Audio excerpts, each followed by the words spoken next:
I've never shared this with anyone before, not even my best friend.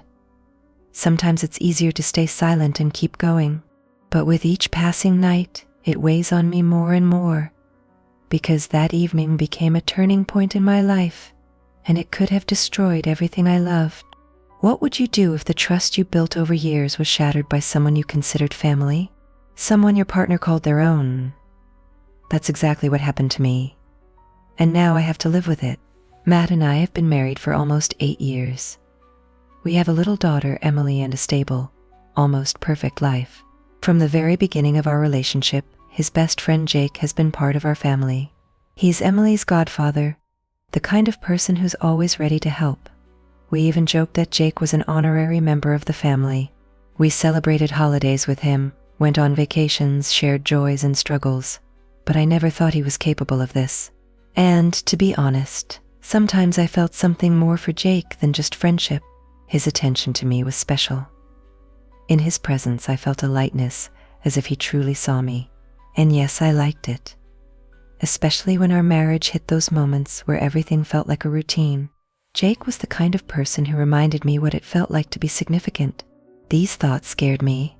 I loved Matt, but why did I enjoy being around his best friend so much? It was a warm summer evening on a Saturday. At first glance completely ordinary, or so I thought. The sky was clear, the air filled with the scent of freshly cut grass and barbecue smoke. We hosted a backyard party, friends laughing, the gentle clink of glasses, the creak of chairs on the terrace. Everything seemed familiar, almost perfect, but of course it wasn't. Beneath this serene picture, as I later realized, shadows were lurking that would turn my life upside down. Matt had gone next door to help the neighbors with their broken grill, leaving me with Jake to look after Emily. Emily was almost asleep, her tiny hands barely holding onto my shoulder. I asked Jake to help me carry her to her room. He gently picked her up, and I noticed the tenderness in his gaze. It was something touching, a moment that briefly dissolved the tension of the evening.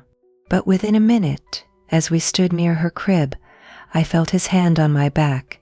It was a light, almost imperceptible gesture, but it made me tense up inside. "She's just as sweet as her mom," he whispered with a warm smile, but his voice was too soft, almost intimate. A chill ran down my spine. It wasn't the kind of compliment you say casually. I quickly turned away, adjusting Emily's blanket, trying to hide how tightly I felt wound up by those words. Later that evening, after the guests had left, Jake offered to help clean up. It was typical behavior for him, but this time something felt off. As I was stacking plates, he stepped closer. "You know, you deserve more. I've seen how you look, how you dream. You need more than just this routine." These words felt too confident, as if he knew something about me that I hadn't even admitted to myself. His confidence was almost hypnotic, and though my mind was screaming that this was all wrong, that I needed to stop him, part of me couldn't look away. His manner of speaking, his tone, everything about him seemed to say, "I see the real you." It was both alluring and terrifying at the same time. I finally decided to tell Matt. We were sitting in the living room, and I felt the world around me shrink. "Matt, I need to tell you something." About Jake. His face changed instantly. I saw a mixture of surprise and fear. But before I could continue, his phone rang. And as it always did these days, he was called away for work. Matt quickly apologized, said it was an emergency, and left. I was left alone in the house, trying to convince myself that everything was okay. But not an hour had passed before Jake walked in, holding a couple of beers. "Hi," he said, too relaxed. "I thought Matt and I were going to watch football, but since he's not here, do you want to join me?" I hesitated. It was unexpected, but I didn't want to seem rude. "He's out on work, but I think it's only for a little while," I replied, taking a step back. We sat in the living room, and I felt awkward. Jake, on the other hand, seemed completely confident. He was so calm, as if he knew exactly what he was doing.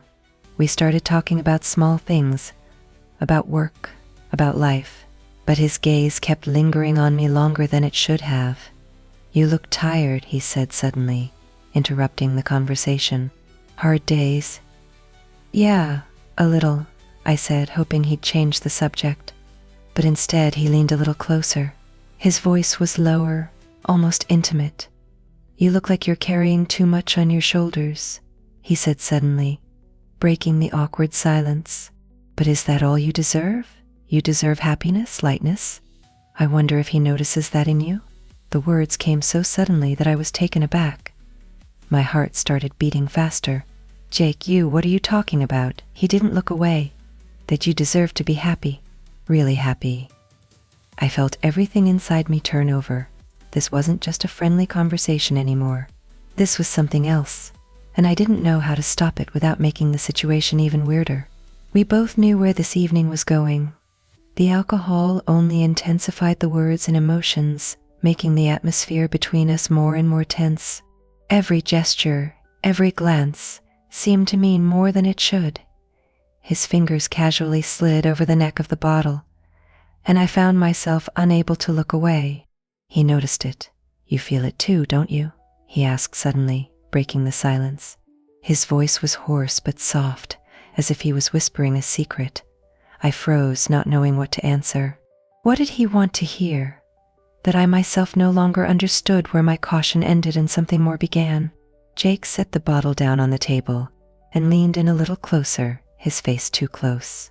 "You know, it's not just the wine or the tiredness. It's something we've always had. You can feel it, can't you?" My head screamed for me to stop him, but the words stuck in my throat. Everything about this situation said that I was on the edge, that there was nowhere to go, and I wasn't leaning on him so much as I was attracted to him. We were sitting on the couch in the living room. Emily was at my parents' house. Matt was away again. He leaned closer, and I realized that another second and the line would be crossed. At that moment, the door opened and Matt walked in. A small smile appeared on his face, but as soon as he saw us standing so close together, it disappeared. "What's going on?" he asked, his voice light, but with a noticeable note of wariness. Jake was the first to break the silence. "Oh, I thought we were watching soccer, but you left. Thought I'd have a little chat with my wife."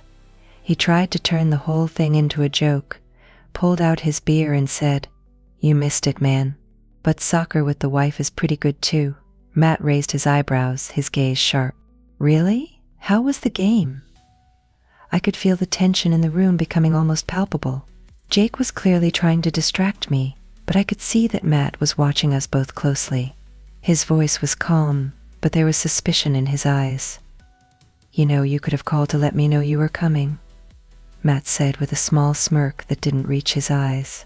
"Well, next time," Jake replied as he quickly finished his beer and headed for the door. "Okay, guys, I'll leave you guys alone." When he left, Matt turned to me. "What was that?" he asked, his voice quieter but harder. I felt a wave of complicated emotions wash over me, but Matt didn't notice anything. "Okay, Matt, as always," Jake said and went to undress. He came home tired. "I'm sorry I had to leave again for work," he said, hugging me later. His touch felt familiar, safe. I nodded, trying to hide my thoughts. We got into bed and I tried to relax, closing my eyes. My mind replayed the events of the evening, the tense conversation with Jake, his confidence, his closeness. I wondered if it could ever happen again. Why hadn't I told Matt that Jake had stopped by? Suddenly my phone vibrated on my nightstand. My heart pounded harder when I saw the name of the sender. It was Jake. I stared at the screen, unsure of how to react. Matt was sleeping peacefully next to me, and inside me a storm was raging. Now this was my secret, which I had to deal with. Who am I?